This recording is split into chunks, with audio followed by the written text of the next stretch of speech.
olfatos bonitos trifásicos, pero en teoría da para ver de que hay nuevamente la alta resistividad otra vez en la fe. ¿Sí? Muy bien, hablemos un poquito de edad. ¿Sabes qué? Por lo menos para qué nos va a dar el tiempo de una hora, nos va a dar el tiempo para hablar de renal en general. Y quizás luego la parte de Doppler, quizás no nos alcance el tiempo, a no ser que lo hagamos hasta las 7 y pedazos, pero creo que nadie quiere quedarse, ¿no? Por lo general, ¿dónde está? Queda aquí que ves, ¿en qué digo? Internarse en el fondo. Así, ¿no? Literal, diga, si quiero ir a internarme con mi esposo. Bueno. ¿Van a ser 3 clases teóricas o 4? 3, doctora. Entonces nos quedamos. No, es que la siguiente clase, digamos, vamos a terminar, claro, la siguiente clase vamos a terminar lo que hoy no terminemos y continuamos con hepático, ¿no es cierto? Para tener 5 prácticas. Exacto, para tener 5 prácticas, exactamente. ¿Sí? Entonces, bueno, vamos entonces a hablar un poquito de renal. Entonces, hoy, esta clase, la primera parte de esta clase será para despejar todas las dudas que tenemos respecto a cómo evalúo la famosa ecografía renal que hago todos los días en mi consultorio ecográfico, ¿no es cierto? El longitudinal anteroposterior transverso, la medida de pared, todas esas cositas básicas que son de real importancia cuando tenga que hacer un Doppler renal. ¿Por qué? Porque dependo de saber si estoy frente a una variante anatómica, dependo de saber si estoy haciendo un corte oficial para hacer una evaluación Doppler, dependo de saber si es que el flujo sanguíneo que está presentando solamente en un sector, ¿será que realmente está presentando en un solo sector o es que la angulación que estoy utilizando no es la correcta para poder ver todo el flujo sanguíneo o quizás estoy en una zona donde realmente hubo un infarto renal o una nefritis lúpica que solamente me están mostrando un pedazo porque una área ya se lastimó por la enfermedad, no lo sé, ¿no es cierto? Entonces, para salir de esas dudas, o será que estoy frente a un artefacto que se llama, te voy a decir ahorita, anisotropía por la curva que te hace el riñón, y eso no te permite ver todo el flujo sanguíneo del riñón, ¿no es cierto? Entonces, para salir de todas esas dudas, yo necesito primero hacer una evaluación renal bien hecha para después pasar a hacer Doppler, ¿sí? Entonces, eso es lo que vamos a recordar hoy un poco, ¿sí? De riñón, ¿listo? Muy bien, entonces nosotros tenemos a hacer todas estas tareas que escuchamos. Perfecto. ¿Ese corte qué es? ¿Lo hacen ustedes o no lo hacen? No voy a decir nada, solamente está muy raro la pizarra. Gracias. ¿Lo hacen ese corte o no lo hacen ese corte en su morfológico fetal? Es morfológico fetal. No lo hacen. Qué malo. Háganlo, por favor. Háganlo, ese cortecito. ¿No lo hacen? ¿A partir de qué semana? Miren lo que les voy a decir. O el Doppler te ayuda o el Doppler te jode, más o menos así. Si lo tengo por aquí, ese caso ahorita se lo voy a mostrar, si no da tiempo. Me llaman al hospital católico a hacer una ecografía. Una doctora dice que no hay frecuencia cardíaca en el feto. Otro doctor dice que sí hay frecuencia cardíaca en el feto. Entonces me llaman, doctor, porque ya había ido varias veces a hacer alguna ecografía de especificidad, ¿no? No ecografía básica. Entonces, y le digo, evidentemente, este feto no tiene embrión, no me acuerdo, creo que era 8 semanas, 9 semanas, no me acuerdo, creo que era bien pequeñito. Evidentemente no tiene vitalidad. Y no era solamente porque no tiene frecuencia cardíaca. Porque ustedes saben cuál es la característica de un embrión que ya no es viable, ¿no es cierto? No está bien, imagínense, un 8 o 9 semanas, prácticamente es un tipo que ya está bien formado en las manillas y ya se ve y todo, ¿no ven? El bebé se mueve y todo lo que ustedes quieran, le da, ¿qué se llama? La cavidad amniótica está bien definida, está bonita, no está irregular, todo lo que ustedes quieran, ¿no es cierto? La implantación del saco gestacional no está a más de 2 centímetros de distancia del fondo uterino, tengo un buen cuerpo lúteo, todas esas características son criterios de buen pronóstico. Tengo una buena vesícula vitelínica que no es menos de 3 ni más de 6 milímetros, no es atrófica ni hidrópica. Entonces, quizás no necesitaba inclusive criterios Doppler, ¿no es cierto? Con solo basta recordar los criterios de buen pronóstico de una gestación de ese tipo, de 8 o 9 semanas, donde tengo que medir la distancia desde el fondo hasta el saco, donde tengo que evaluar el diámetro en medio del saco gestacional, donde es longitudinal anteroposterior transverso, y hacer una media, ¿no es cierto? Donde tengo que evaluar la relación entre el LCL y el continente, que sería el saco gestacional, que tiene que darme mayor a 5 milímetros, porque si me da menor a 5 milímetros, probablemente estoy frente a un síndrome de saco gestacional pequeño. Tengo que evaluar el cuerpo lúteo, que tengo que verlo bien vascularizado, porque si no lo veo muy bien vascularizado, tiene pobre actividad luteal, y si tiene pobre actividad luteal, significa que tiene probabilidades de que se desprenda. ¿No es cierto? Que la vesícula vitelínica tiene que estar bien, parecida hiperecogénica con el tejido anecoico, que la veo más de 3 milímetros, pero que no sobrepasa los 6. Entonces, todos esos criterios, me parece que si los manejamos, y no tenía la necesidad de hacer Doppler, ¿no es cierto? Ahora, por supuesto, ver una cosa que está haciendo así, listo, se acabó, digamos, el drama, está todo, estará mal formado o bien formado, eso no nos interesa, pero de que está vivo, porque el latido cardíaco ahí está presente, ¿no es cierto? Está presente, porque inclusive por vesícula vitelínica podríamos pensar que si va a haber viabilidad o va a haber alguna transformación, ¿sabe? ¿No es cierto? Vesícula vitelínica pequeña, probablemente inviabilidad gestacional, vesícula vitelínica grande, probablemente malformación, ¿no es cierto? Entonces, eso ya lo sabemos. Entonces, creo que no había la necesidad, digamos, de hacer tanto alarme. La doctora ya vio eso, y en el corazón no hay nada que se mueva. ¿Me entiendes? No hay nada que se mueva y ponemos, obviamente, ya pongamos el Doppler color, no pinta nada. Ya pongamos el Doppler espectral, no va a haber ninguna diferencia, igual no va a haber ninguna dinámica, ¿no es cierto? Entonces, empezamos a mostrar todos esos criterios. Creo que la vesícula vitelínica era un botoncito blanco de este tamaño, creo que el saco gestacional ya estaba todo deformado, el feto o el embrión feto no tenía ni características de embrioncito, era como un cúmulo de algo, ¿no? Un cúmulo de algo, como un cuadro, ya no tenía ni siquiera formato de humanito, por así decirlo. ¿Y qué es lo que el doctor consideró como frecuencia cardíaca? Adivinen qué fue lo que consideró y que le costó el trabajo, por si acaso. Es un doctor que ya por lo menos llevaba unos 5 años trabajando ahí y le costó el trabajo. ¿No será que captó la frecuencia de la mamá? No es correcto, No. pero hay una posibilidad, que esté muy cercano, ¿no es cierto?, a la pared uterina, muy cercano, es correcto, pero no fue lo que él captó. ¿Placenta? No, porque estábamos hablando de un feto de 8 semanas, ¿no? Entonces aún todavía no teníamos aquella reacción, ¿no es cierto?, aquel anclaje velocitario activado, ¿no? Todavía no lo teníamos.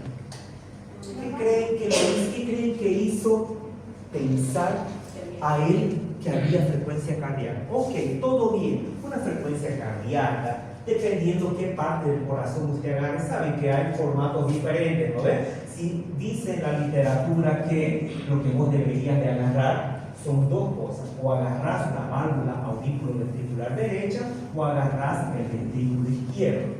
Protocolarmente, para hacer una frecuencia cardíaca, esos son los dos lugares donde deberías de hacer una frecuencia cardíaca para que te salga bonito, digamos, ¿no es cierto? Entonces, por ejemplo, si agarras la válvula auriculoventricular derecha, ¿qué te va a salir más o menos tipo así, ¿no ves? Algo así, tipo así, haciéndote la famosa regurgitación tricuspide, ¿no es cierto? Y que eso te tiene que dar siempre menor a 60 centímetros por segundo, ¿lo ves? Donde pongas el transductor te va a salir una cosa así, aunque sea así, ¿no? Así, toda fea, dependiendo de una referencia, si lo pones en el septo, lo pones en la válvula, donde sea. Pero esta frecuencia cardíaca que él vio, lo debo tener por ahí, ¿listo? Era una cosa así, no sé, así, una cosa así, nada más. Y él lo único que hizo es inventarse, digamos, ¿no? Agarró, no sé, ni puso desde aquí hasta acá, digamos, ¿no? Y era puras cositas así. ¿Dónde creen que puso la línea, el gate, ¿qué se llama? El volumen de muestra? ¿Dónde creen que puso? ¿En la aorta? ¿Dijo aorta? No, en la aorta. ¿En la aorta del bebé o de la mamá? En ninguna de las dos. ¿Tiene embrión de 8 semanas? Sí. ¿Dónde creen que ha puesto el gate? El gate, no el gate del doctor, digo, ¿no? El gate, el GATE, el gate de la puerta, el volumen de muestra. Adivinen, bueno, hay que decir dónde lo puso. ¿Qué es lo que hace? ¿Qué es lo que hace la frecuencia emitida cuando yo lanzo, cuando activo, desfrizo, ¿no es cierto? Y los cristales empiezan a hacer así. ¿Qué es lo que me genera en la estructura que está siendo golpeada por la frecuencia? Movimiento. Entonces, adivinen el loco donde puso para justificar, no sé por qué, no tengo ni idea por qué lo hizo. Lo vio al enanito así, medio horizontal, y el gate estaba aquí. O sea, en la pielcita que está, y ahí puso el gate, en la piel. Y la pielcita hace esto. Y todo lo que tenga movimiento, el Doppler lo capta. Pero no había nada que pueda parecerse a una frecuencia, ¿sí? Pero él dice, hay frecuencia. Entonces, pero yo digo, ¿y dónde están los otros fundamentos que sí deberían haber hecho pensar? Es más, ponerle el transductor aquí al medio, pues en todo el pecho, y tiene que pintar color, ¿no es cierto? ¿Dónde está eso? Y todos esos otros criterios bidimensionales que hemos hablado. ¿Dónde están esos otros criterios? ¿No es cierto? Por si acaso hizo la maestría acá. Por si acaso hizo la maestría acá. Entonces, ¿qué hacemos? ¿No? Entonces, es ahí el detalle de eso. Paciente número 2 de ese mismo lugar. Paciente número 2 de ese mismo lugar. Le hicieron un morfológico a las 12 semanas. Y 12 semanas y pedazo. Al bebé. Con cortes horribles. Horribles. No, que horizontal, que respetando el mentoncito de aquí del tórax, el agüita aquí que tiene que estar suspendido de la cabeza, nada, torcido así, nada, ningún corte así decente, que uno diría, ¿no es cierto? Pero muy bien anotado, hueso nasal, apuntado, una presencia local que no se midió así, pero todo ok, todo ok. Eso sí, todo bien, estaba medio el LCN, medio así torcido el bebé, pero no importa si salió el LCN, no pasa nada, ni sé quién hizo, ya ni me acuerdo.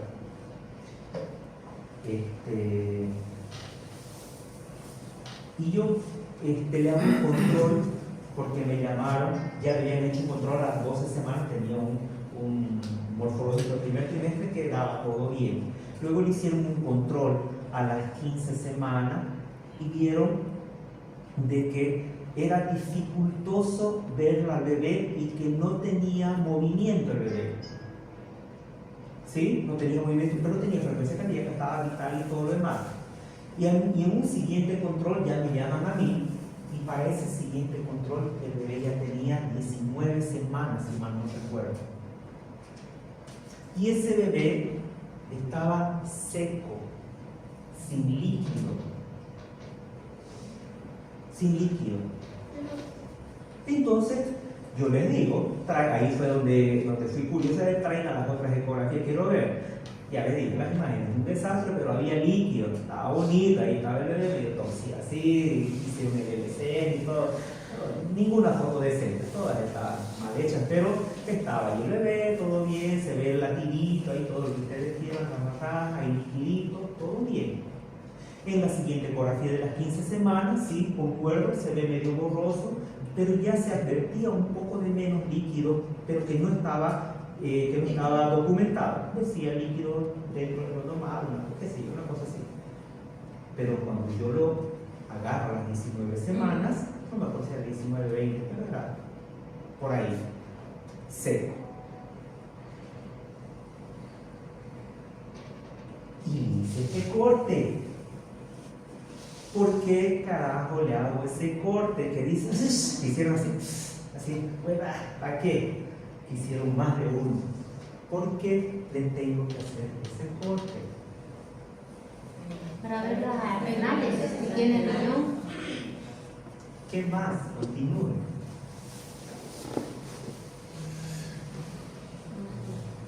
Va yendo bien. Si no tiene riñón, el bebé no va a orinar. ¿No va a qué? No va a orinar. Si no orina, no va a producir líquido. ¿Y por qué tenía líquido pues entonces? Si a las 12 semanas te dije que tenía alto líquido.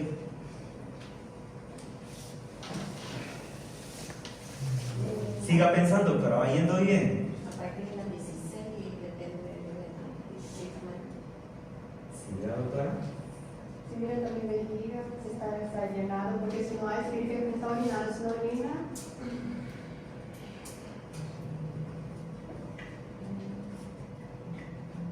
Puede ser, sí. Ayuda a ver la vejiga. Ayuda. Ahí también se ve el estómago.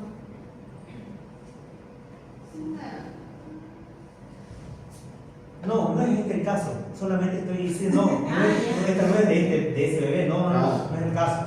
No es que sea esta la foto, solamente les estoy contando y el porqué de la importancia de hacer este estudio, este corte. Eso es. Y todo lo que ustedes están diciendo está correcto, solo que no están llegando al núcleo, a lo importante que ustedes mismos están diciendo. Entonces, ¿qué es lo que sucede? Sucede que los riñones se fabrican a partir de la 4ª semana y que hacen su migración, ascenso y rotación, ¿no es cierto?, y posición final hasta las 10, 11 semanas. Y que empiezan a funcionar a partir de las 12 semanas. Pero que empiezan a funcionar así, vean, 5 de 12 semanas, pues no, todavía no está funcionando bien, pero ya funciona. Pero el detalle, ¿dónde estaba? Donde te dije que a las 12 semanas todavía tenía líquido, harto líquido. Entonces significa que estaba bien, ¿no es cierto? Pero no es así que ustedes tienen que pensar. Si bien a las 12 semanas empieza a funcionar el riñón, hasta antes de las 12 semanas, ¿quién se encargaba de fabricar el líquido? ¿Quiénes son? Las membranas ovulares, la trasudación de la piel del propio embrión. No hay función renal. A partir de las 12 semanas ya hay función renal, pero aún todavía no son dependientes, ese líquido no es dependiente de la función renal, sigue siendo dependiente de la trasudación de la piel del bebé y de las membranas ovulares, son los que dan los líquidos que se generan en la cavidad amniótica. Por eso es que te dije que a las 15 semanas ya había, yo noté en la foto, no fue mi ecografía, pero ya noté en la foto de que había una reducción del volumen de líquido. ¿Sí? Entonces, ¿qué significaba? Que ese líquido que venía de las 12 semanas ya se estaba consumiendo. Ya se estaba consumiendo. Y ellos no lo notaron. Ya se estaba consumiendo.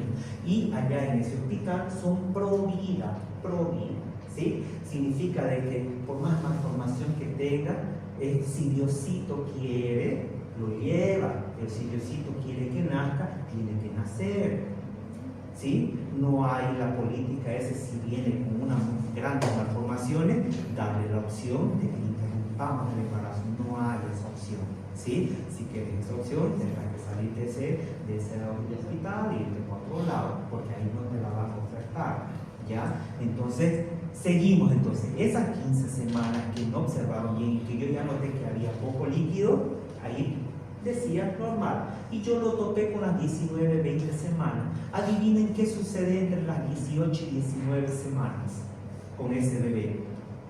Impermeabilización de la piel. El bebé deja de trasudar. Las membranas ovulares ya no existen. Entonces todo dependerá de los riñones. Significa de que cuando yo le hice ese corte no había ni esto ni esto. O sea, nunca tuvo riñones. Por eso es que hasta las 12 semanas todavía tenía líquido, porque no dependía de los riñones de ese líquido. Por eso a las 15 semanas ya empezó a disminuir ese líquido residual de las membranas ovulares de la transformación de la piel. Pero no es que estaba funcionando el riñón. Y luego se consumió todo, y donde esperamos que ahora el riñón sea el que trabaje para fabricar el líquido amniótico, pues no está. Y tenía una montonera de cosas, lo poco que se podía ver, porque si está sin líquido, ya sabes cómo hacer un trabajo sin líquido, ¿no es cierto? Es prácticamente imposible. Pero tenía, no me acuerdo, tenía una malformación en la cara, tenía arteria umbilical única, no tenía los riñones, parecía que también tenía regresión caudal, porque vi que las piernitas estaban medio raras, no sé, tenía muchas cosas. Entonces, no me gusta a mí andar con esas cosas de que, digamos, si Diosito quiere esas cosas. No, hay que ser realista, digamos, ¿no?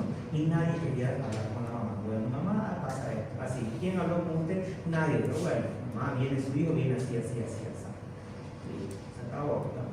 Véalo usted si quiere. Pero este bebé o muere en el transcurso de unas 2 semanas más, listo. ¿Por qué razón? Porque por el mismo hecho de que no hay líquido, ¿no es cierto? Y empieza a haber compresión funicular, se acabó y se asfixia. ¿Cierto? Entonces, o si es que llega a nacer, no sé cómo irá a llegar a nacer difícilmente, este bebé no da más para unas 2 semanas. Entonces depende.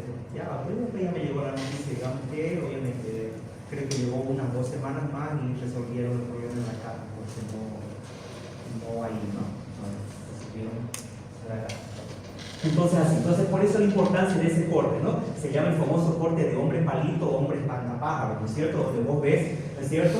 El cuellito, los bracitos, el cuellito y las piernitas, ¿no es cierto? El famoso corte de hombre palito o corte de hombre espantapájaro, ¿no es cierto? Entonces eso es lo que tenés que hacer, ¿no es cierto? Desde un principio ya tenés que hacer. Y la literatura, ¿qué te dice oficialmente? Te dice que si ves arterias renales hay riñones, así de simple. ¿Viste las arterias renales? Hay riñones. Porque fíjate, ¿es que da para ver riñones acá? No, doctor, no, claro que no da.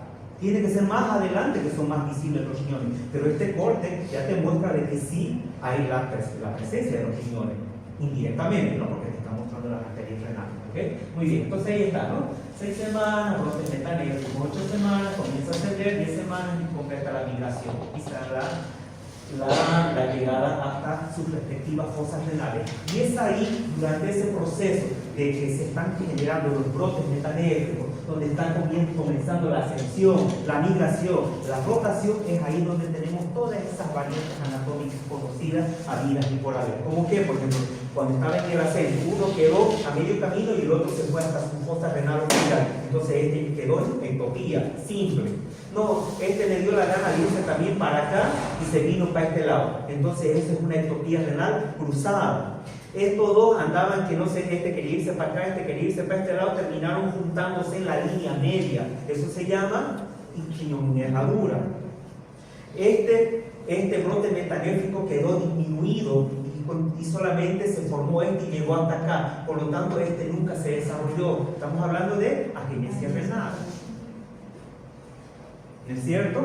Entonces, es de esas situaciones que nosotros estamos hablando, ¿no? Entonces, todo va a depender de eso. Entonces, nosotros, ¿qué evaluamos en el riñón? El parénquima renal, con sus 2 componentes, corteza y médula, el sistema colector, que también es llamado complejo epogénico central. ¿Por qué es llamado el complejo epogénico central todo este sector tubular que tenemos ahí en el sistema colector? Porque no solamente tenemos esos tubos fibrosos, Si no tenemos grasa, tenemos paredes de los vasos sanguíneos, ¿no es cierto?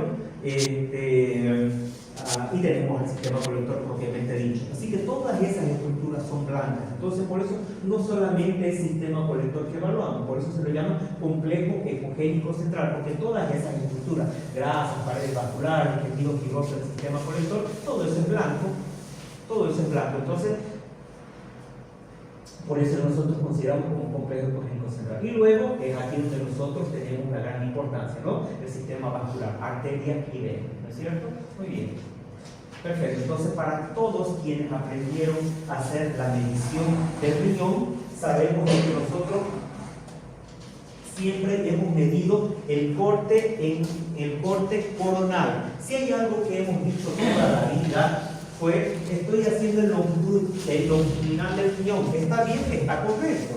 La frase de decir estoy haciendo el longitudinal del riñón es correcto, porque usted está agarrando exactamente eso, el eje longitudinal, pero usted no puede llegar a decir estoy haciendo el sagital del riñón, porque usted no está haciendo el sagital del riñón. Porque recuerden cuál es la posición del riñón. ¿Ya? El riñón está posicionado así, acá. ¿No es cierto? Está posicionado en este sentido. Si usted cuando hace el corte clásico para ver riñones, ¿dónde pone su transductor? ¿Acaso no lo pone aquí? Lo pone aquí, ¿no es? Línea axilar anterior o media y hace un cortecito de 11 horas y de 1 hora, dice, ¿no es cierto? Para ver riñón derecho, riñón izquierdo. Eso es lo que hace, ¿no es cierto? Todo el mundo hace. Entonces, pero si usted se da cuenta, usted lo está cortando. Fíjense cómo está el riñón. Si usted pone su transductor así, ¿cómo lo está cortando al riñón? ¿Lo está cortando sagital? No, no lo está cortando sagital. Es como, imagínense, yo soy el riñón y usted no me está cortando así. Usted me está cortando así. Fíjense, el riñón está acá, esta es su carita del riñón, ¿no es cierto? Esta es su espalda del riñón, ¿no es cierto? ¿Se dan cuenta? Su cara, su espalda del riñón. Entonces, usted no lo está cortando así o por acá, así. Usted lo está cortando así. O sea, usted me está cortando así. Entonces, usted me está haciendo una vista coronal. Entonces, para hacerme, por eso es que hay la confusión en el libro. Cuando dice vista sagital, vista coronal, ay, Dios me dice vista coronal, pero del riñón o del eje mayor del cuerpo. Esa es la gran diferencia y donde muchos entran en duda, ¿sí? Y siempre, muchas veces he visto que se confunden y cuando ven ese riñón ahí que está así, dicen estoy haciendo el sagital del riñón. No, el sagital del riñón tendrá que ser así. Ese es el sagital del riñón, porque usted lo está cortando de su espalda, desde acá, desde aquí, lo está cortando y usted está viendo este formato. Ambos son longitudinales, sí, pero este es coronal y esto es sagital. Para que quede más entendido, cuando usted está haciendo una adquisición o un corte, vamos a decir mejor, cuando usted está haciendo un corte, en este caso, sagital del cuerpo, si ustedes se dan cuenta, está haciendo un corte sagital del cuerpo, ¿sí o no? Sí, ¿no ves? Fíjense, está viniendo así, la cuchilla, el transductor. Usted le está haciendo un corte coronal al riñón. Pero si usted me está haciendo un corte coronal, le está haciendo al riñón un corte sagital. Eso es lo que ustedes tienen que entender. Si usted va a hacer un corte coronal, usted hace el que siempre hizo, el de aquí. Pero si usted quiere hacer un corte sagital, usted tiene que venirse hasta acá. Y usted va a tener ese corte. Entonces no confunda, ¿no es cierto?, la adquisición coronal del riñón y la adquisición sagital del riñón. Entonces la adquisición coronal del riñón usted lo tiene con un corte sagital del cuerpo. Y la adquisición sagital del riñón usted la tiene con un corte coronal del cuerpo. ¿Sí? Entonces esa es la gran diferencia. ¿Por qué les hago esa aclaración? Porque esto es sagital del cuerpo.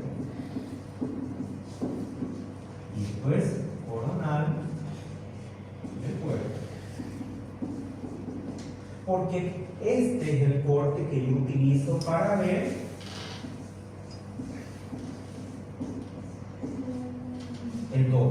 este de aquí, que me está cortando coronalmente, solamente me va a mostrar así.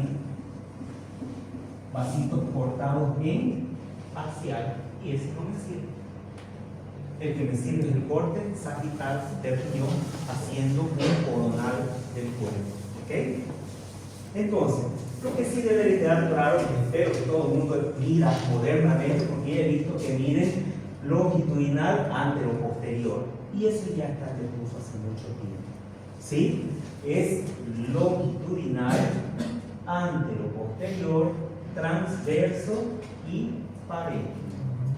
Entonces, quien esté midiendo antero-posterior aquí en el corte longitudinal, sepa que está haciendo algo que ya está en desuso hace más de 20 años. ¿Sí? Entonces, longitudinal, antero-posterior, el transverso va en relación con el ilio, hacen una medida, una línea imaginaria y parten desde aquí hasta acá. Ese es el transversal.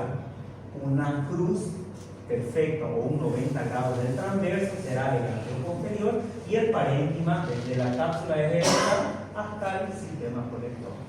¿Sí? Y ahí yo tengo volumen y medida del parénquima. Medida del parénquima será de 1.5 a 2.5 centímetros. Algunos libros dicen hasta 3.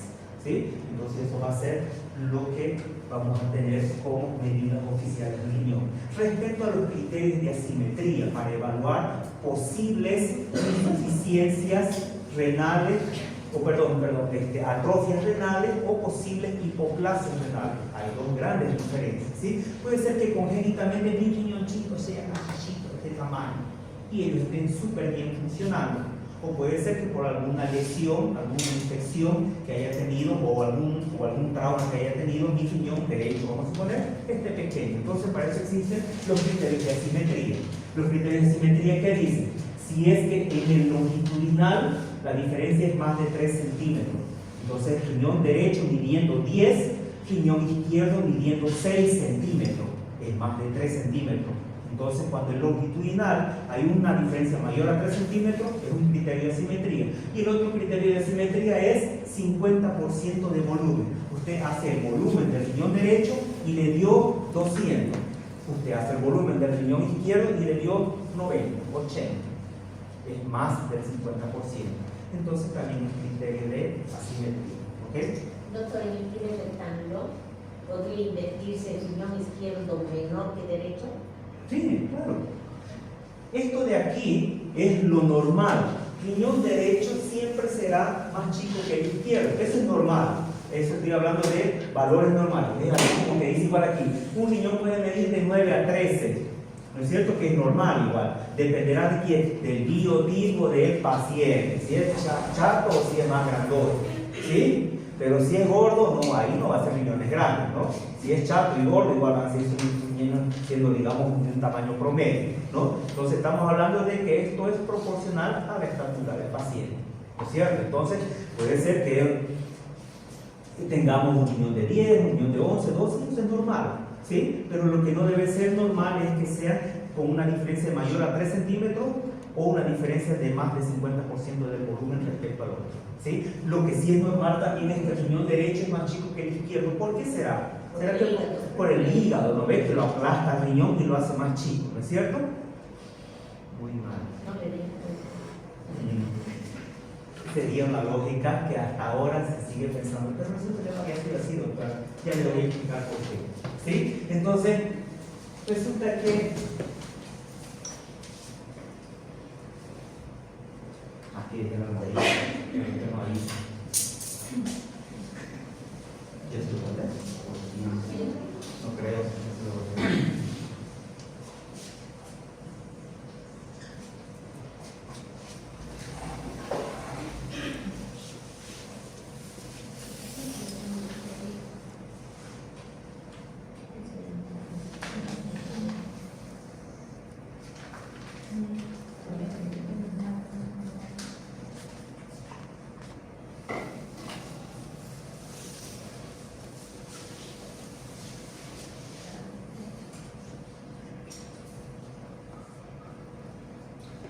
Cuando empieza un caudal de un río, de una cascada, de una montaña, el río tiene una mayor velocidad en su punto de inicio. Cuando va transcurriendo el río cada vez una mayor distancia, el río, la velocidad se acalma, ¿no es cierto? Se va haciendo cada vez más lento mientras recorre una mayor distancia. Pero en su inicio, en su caudal, su velocidad, su fuerza es mayor. Eso es lo que estudiaron hace años atrás y dejaron de pensar lo que todo el mundo, incluida la doctora Hidalgo, dice, que el pobre riñoncito derecho no me lo dejó crecer el hígado porque me lo aplasta, ¿no es cierto? Es lo que todo el mundo pensó. Sin embargo, la explicación es hemodinámica. La distancia que tiene la arteria renal izquierda es menor que la arteria renal derecha. Este riñón recibe una velocidad mayor y un flujo mayor, por lo tanto siempre fue más grande por esta situación. Y este recibe no que sea menos flujo, sino que le llega un poco más tardíamente la sangre y por eso su medida es un poquito menor. No es porque el hígado lo aplastaba, Pero la posición sí sino, tiene que ver, ¿no? ¿perdón? La posición del riñón. Hemodinámica. Pero la posición sí tiene que ver con el hígado. No es que uno es más alto y la distancia de Sí, la ubicación del sí. Así como que también podríamos decir que la posición del riñón izquierdo también depende del vaso, porque el vaso es más arriba y por lo tanto el riñón tiene que estar más arriba, ¿es cierto? Claro, vendría a hacer lo mismo, ¿eh? Teoría. Escuela. Exacto, pero pues vamos entonces. Tiene hasta las 6, ¿no? Siguiente. Ahí está. Entonces más o menos la distancia es 1 a 2 centímetros cranealmente o 2 cuerpos vertebrales de diferencia, ¿cierto? Nosotros vamos a hablar un breve resumen de todo esto de acá, en una forma muy rápida, ¿sí? Entonces vamos a hablar un poquito de anomalías de fusión, anomalías de estructura y forma, anomalías de posición, de número y anomalías de los sistemas colectores. En anomalías de fusión nosotros tenemos riñón en herradura, le llaman embolo, riñón en torta, en este caso lo está utilizando en inglés, riñón en pancake, ¿no es cierto? Está utilizando. Entonces, cuando los dos riñones se juntan en sus dos polos y forman como si fuese un redondo, mientras que el riñón en herradura, todos saben que quien se fusiona son sus polos inferiores, los que se fusionan, ¿no es cierto? ¿Qué más? Anomalías de número, creo que es más que obvio, ¿no es cierto? Agenesia renal unilateral o agenesia renal bilateral, no es más, ¿no es cierto? Eso sería en cuanto a y la otra, riñón supernumeral. Respecto a anomalías de estructura o forma, nosotros tenemos 3, vamos a decir así, variantes anatómicas, ¿no es cierto?, que no son relevantes, pero que pueden ser confundibles con una situación. Por ejemplo, esta de aquí, lobulación fetal con columna de Bertin hipertrofiada, nos pueden hacer pensar que tenemos una nodularidad y que deberíamos estudiar. Entonces, lobulación fetal, columna de Bertin y joroba de dromedario. Entonces, esta lobulación fetal es aquel riñoncito que usted lo ve bastante lobulado, con bastantes curvas. ¿Eso es normal? Súper normal. Lobulaciones fetales persistentes. La columna de Bertin hipertrofiada, que la vamos a ver enseguida. Y la joroba también. Espérenme, quiero mostrarle no, ¿y dónde está mi cosa? Aquí está mi hipertrofia columna de Bertin. Fíjense, entonces tengo una columna de Bertin, otra. Todas están normales, ¿no? Las columnitas de Bertin, pero tengo una más grandota. Esa es una hipertrofia columna de Bertin, que la literatura dice que si tiene un diámetro mayor a 3 centímetros, debería connotar una importancia y que se debería evaluar por tomografía. Eso decía anteriormente la literatura, pero hoy con la tecnología que tenemos, el Doppler y demás, probablemente no sea así como una gran tarea diagnosticar una hipertrofia columna de Bertin y diagnosticarla o hacer un diferencial con una tumoración renal, ¿sí? Entonces pienso que no es una gran tarea diferenciar una hipertrofia columna de Bertin, me parece que ecográficamente es más que suficiente, pero la literatura te dice que arriba de 3 centímetros deberías utilizar tomografía. Doctor. Como la columna que no es actualizada, la columna ¿El qué? en la hipertrofia de ¿Más vascularizado? No, se mantiene. Tiene la misma vascularización. Sí, no, Tiene la misma. sigue, Sí, exacto, sigue el mismo curso de los vasos, exactamente. Sigue el mismo curso de los vasos. Entonces, ¿qué más tenemos? Tenemos la joroba de dromedario y la lobulación fetal. Entonces, la lobulación fetal es cuando tenemos aquí, inclusive no pillé otro, pero hay lobulaciones más marcadas, inclusive, ¿cierto? La famosa joroba de dromedario, la explicación es que en este caso sí aplica lo que dice la doctora, ¿no es cierto?, del hígado respecto al riñón, ¿no es cierto?, que hay algo que debe ser, hay algo que siempre ustedes deben de tomar en cuenta. ¿Alguna vez hicieron ustedes este corte de acá?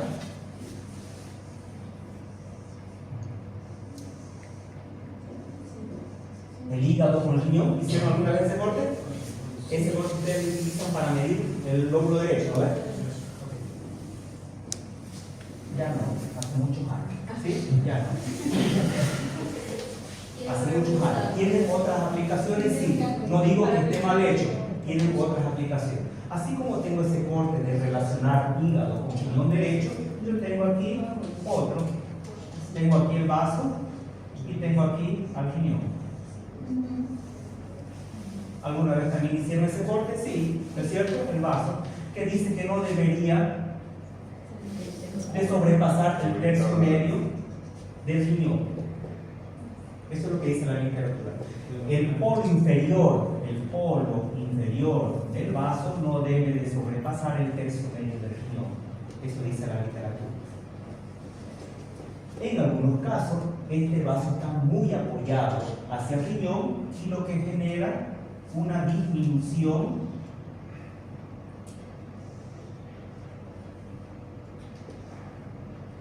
de esa área. En compensación, la área que está fuera del alcance del vaso se hipertrofia, dando ese aspecto como si tuviese una joroba, en algunos casos, ¿cierto? Entonces, por eso viene a llamarse esta famosa joroba de dromedario. ¿Es patológico? De ninguna manera. No es patológico. Y una vez que estamos aquí, digamos para qué sirve este corte. Antes, para el lóbulo derecho, a medir, hoy no. Ya no, ¿sí? Número 1, sirve para ver la equidistancia entre el ángulo hepático y el polo inferior del riñón. Porque si es que este ángulo hepático estuviera más acá, más grande, ¿en qué pensarían? Hepatomegalia. Una sería patológico, pero este paciente no dice ni quiero vino solamente por su control. Y hepatomegalia, sí o no, que tiene componente clínico. Una hepatomegalia viene porque no sé, o porque es un hígado graso enorme, o es porque está con una hepatitis, o está con un dengue, llámelo lo que usted quiera. O sea, viene con clínica. Pero es que está silbando, feliz de la vida, no tiene ninguna enfermedad, nada. Pero tiene, cuando vos lo estás acompañando a ese ángulo, llega hasta por acá. Está más grande. Entonces no podés decir hepatomegalia, porque el mismo hecho de decir hepatomegalia probablemente si es por grasa, por infiltrado graso, y esteatosis, lo vas a ver hipericogénico, lobulado, ¿no es cierto? Pero no, está con un parénquima hermoso, bonito, hipocogénico, destacan todos los vasos sanguíneos, todo está bonito. ¿Por qué está grande? Chagas. ¿Agrande el hígado? No. A no ser que llegue a ser una insuficiencia derecha. Si llega a ser una insuficiencia derecha, tenemos un reflujo a la vena cava que puede llegar a determinar una mayor prevalencia que llegue a una insuficiencia derecha. ¿Sí? Ok, pero no. Y está bonito. Pido por su control. Entonces, cuando yo hice la supuesta equidistancia, no dio sobrepasó una punta del hígado. Y si usted lo pone en contexto, no es que esa punta esté yendo para acá. Lo que usted está viendo es este de aquí. Usted está viendo hígado y riñón. Y esa punta que usted está viendo es una punta que está yendo aquí hacia abajo. Hacia abajo. Esa punta de ahí está yendo aquí hacia abajo. Entonces, ¿cómo puede ser un lóbulo derecho y que la punta llegue acá?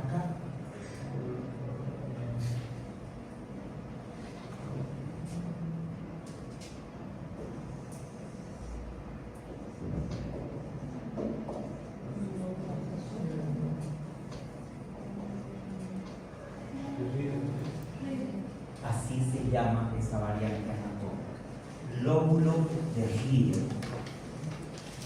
Entonces, cuando usted ve una punta que termine en agudo, finita, menor a 25 grados, que no tiene ningún tipo de alteración, que esté blanco, que esté una punta bola, ¿no es cierto?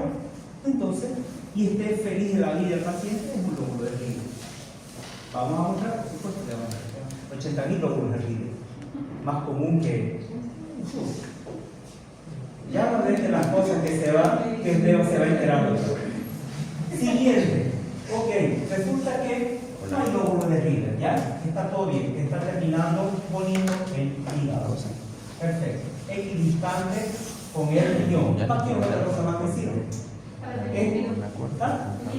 Muy bien. Entonces este es el famoso caso de Morrison. Entonces en el FAS utilizamos este corte. Perfecto. Segundo, ¿no es cierto? Con esto ya hemos descartado lóbulo de Rieger o hepatomegalia, como usted quiera llamarlo, dependiendo de si es patológico o si es variante anatómica. Estamos descartando o confirmando un líquido que esté en el espacio de Morrison, en el hepato renal. Perfecto, ya tenemos dos. Otra.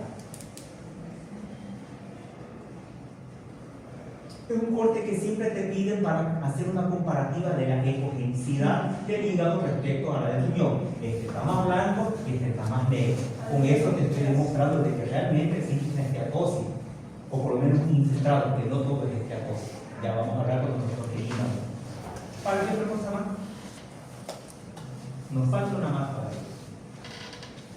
Ahora sí aplica riñón. Lo otro lo aplicaba puro hígado, ¿no? Ahora este sí aplica riñón.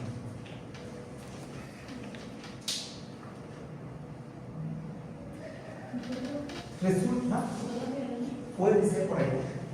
Resulta que tenemos variantes anatómicas como cuáles: lóbulo de Rieger en el hígado. Tengo otra variante anatómica, ectopía renal. Tengo otra variante anatómica, tosis renal. ¿El doble sistema colector?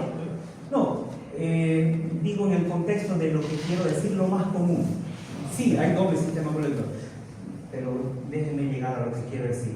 Tengo otra variante anatómica que es muy común, vaso accesorio. Son variantes vaso accesorio. Son hallazgos ecográficos tan comunes. Vaso accesorio o vaso accesorio. Sus topografías más comunes a nivel del hilio y en polo inferior. Una bolita extra de vaso. Lóbulo de Rieger, altísimas veces. Tosis renal, altísimas veces. Ectopía renal, altísimas veces. En casi 15 años que llevo de ecografista y de curioso y de criticador de informes, nunca hasta ahorita he visto vaso accesorio, lóbulo de Rieger, tosis renal, ectopía renal, hasta ahorita nunca he visto. Descrito. Todo normal. Pero está bonito, bien descrito, arenilla renal. Eso sí está hermoso, está descrito, arenilla renal. Y dilatación pielocalicial.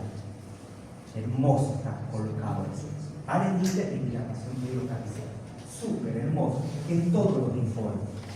¿Por qué, señora? Es que me dolía mi espalda. Claro, era el ecografista que quería congraciarse con la paciente y cobrarle los pesos que justifican la ecografía.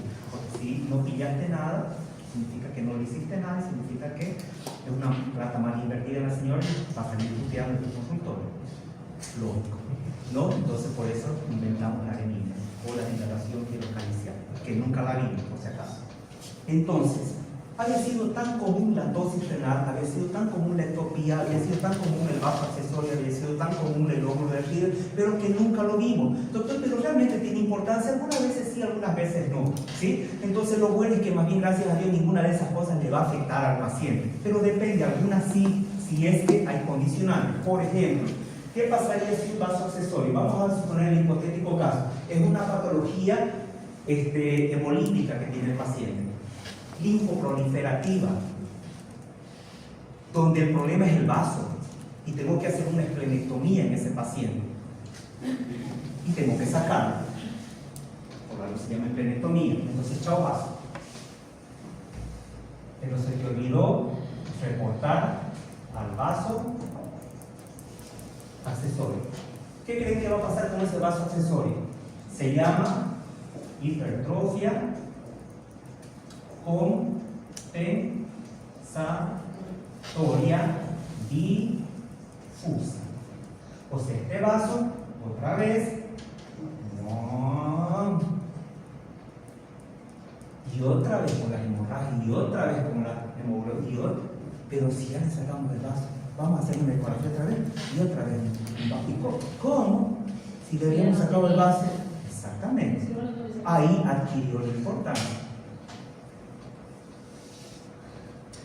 Te doy otra. Paciente que por consejo médico le dijo: señor, ¿sabe qué? Empieza a hacer un poquito de ejercicio, trote, por favor, aunque sea 5 minutitos al día, todos los días, por favor, por su salud. Empieza a trotar, empieza a hacer caminada primero, luego trote. Ya, hizo caso. Luego de repente el paciente vuelve al médico y le dice: ¿sabe qué, doctor? No puedo porque me hace doler aquí, me duele por aquí, doctor. No es por lo que su diafragma todavía no está acostumbrado y que genera como una neuritis. Y tiene razón, ¿es cierto? Alguien que no está acostumbrado a trotar, 2-3 minutos que le tiras empieza a dolerte por acá, ¿es cierto? Entonces puede ser que tengas razón, ¿es cierto? No, doctor, puede ser, no sé, doctor, la verdad, pero le cuento que estoy empezando a orinar un poquito medio con sangre, doctor. No, ya se curará, hace un laboratorio, es verdad, hematía, ahí en orina. ¿Qué creen que pasó? Solamente por trotar y tenemos el diagnóstico.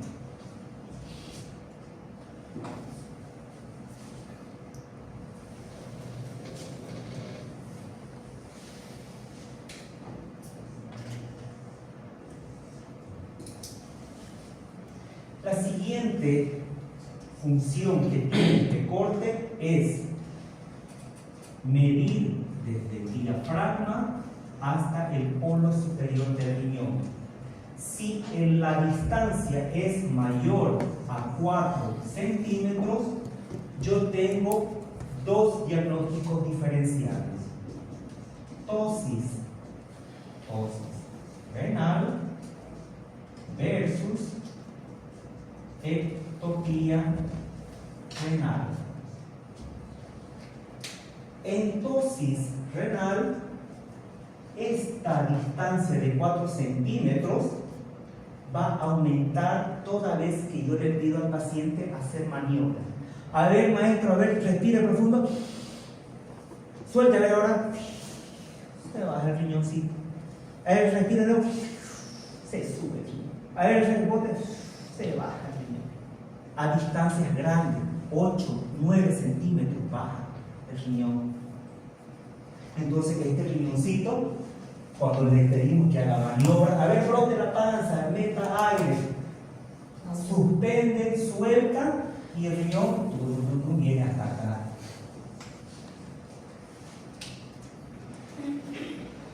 ¿Cuándo en tu vida le hiciste hacer eso? Esa es la diferencia entre tosis y ectopía.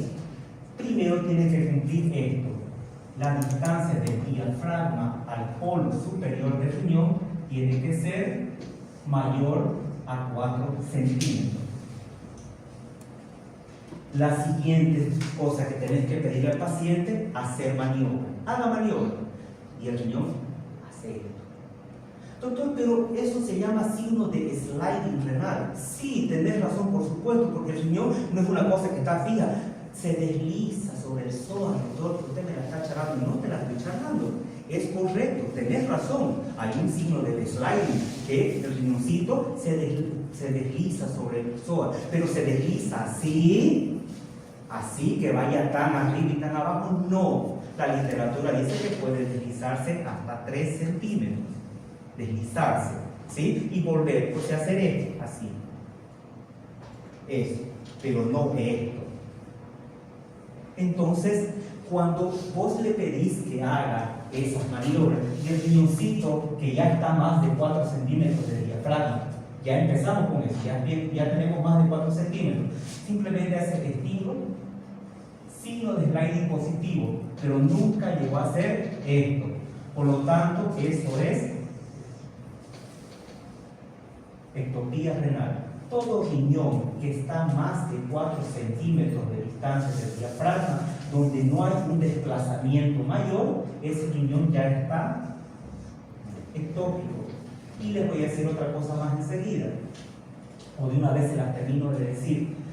Quizás muchas veces ustedes sí se toparon con una ectopía renal, solo que ustedes no se dieron cuenta. ¿Por qué? Porque, para empezar, ¿cuál era la posición lógica que tenía que tener ese riñón?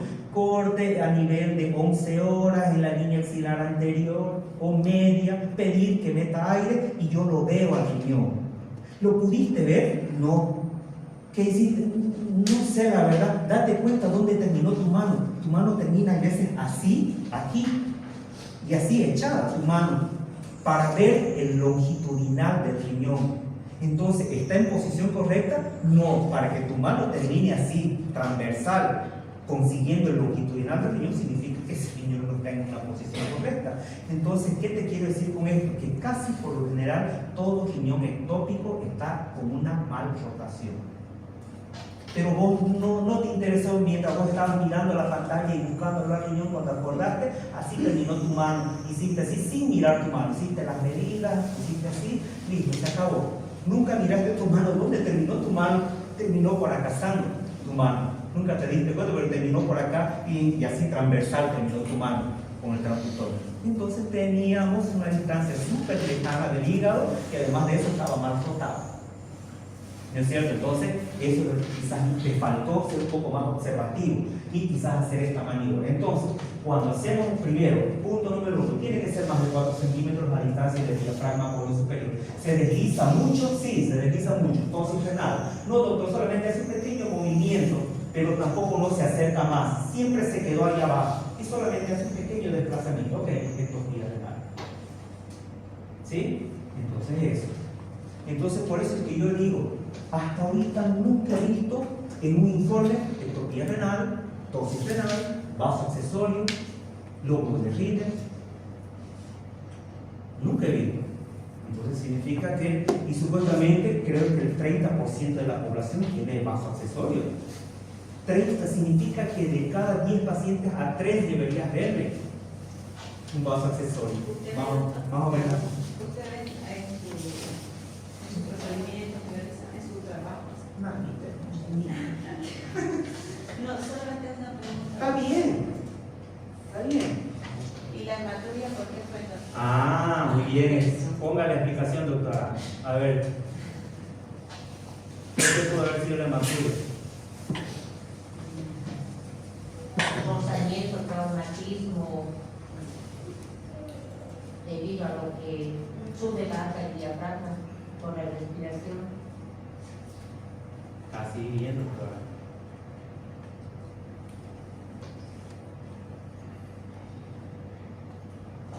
¿Lo ven? Sí. Ok. Dice que ¿Lo ven?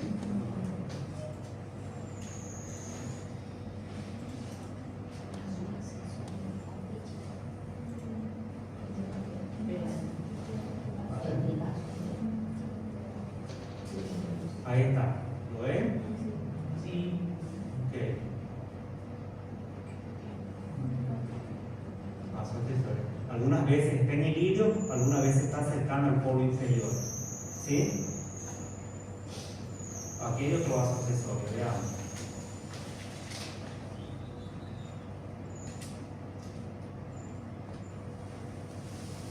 Vamos a hacer más rápido, ¿no?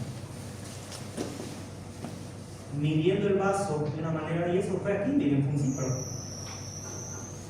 ¿Y qué tal? Polo inferior.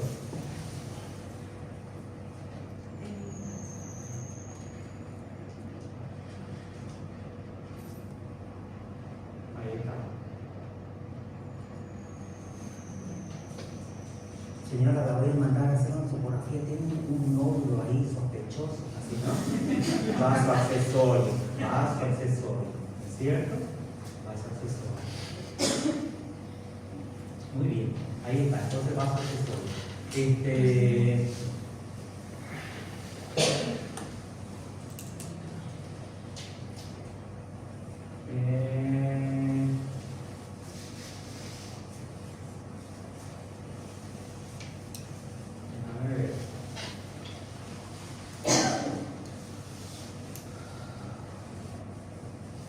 Mira esta punta.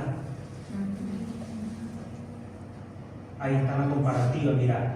No tendrían que terminar equidistante y lo acompaño, mira el lóbulo derecho, mira cuánto le sobrepasa al riñón. Mira, ¿ahora entendés la diferencia? Muy bien, se llama lóbulo de Rieder, se lo presento, doctores. Eso lo han debido ver seguramente muchas veces, solo que no le miraron el otro, ¿sí? Muy bien. Bueno. Terminemos la idea y vamos.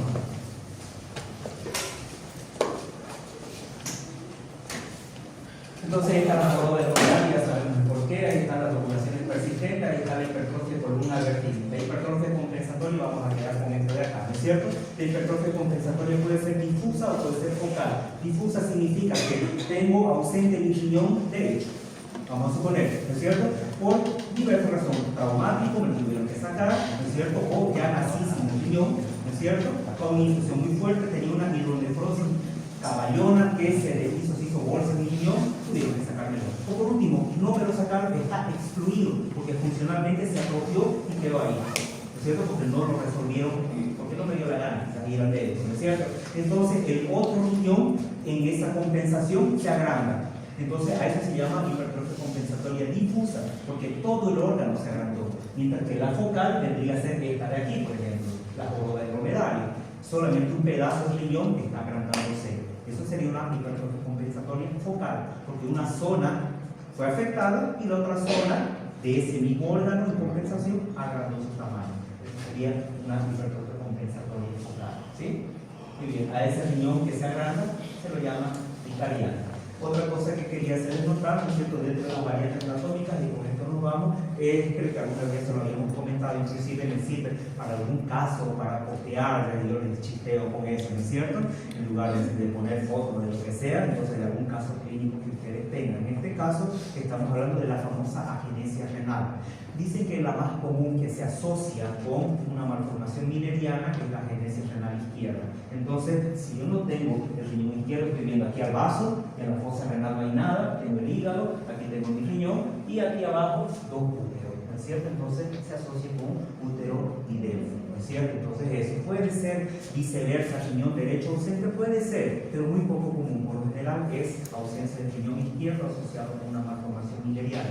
En el hombre, si hay una agenesia renal, lo que acompaña a la agenesia renal va a ser la ausencia de la vesícula seminal ipsilateral. O sea, me falta el riñón derecho, me falta la vesícula seminal derecha. Me falta mi riñón izquierdo, me falta mi vesícula seminal izquierda. Eso va a ser un error, ¿sí? Entonces, eso es lo que tienen que saber, ¿sí?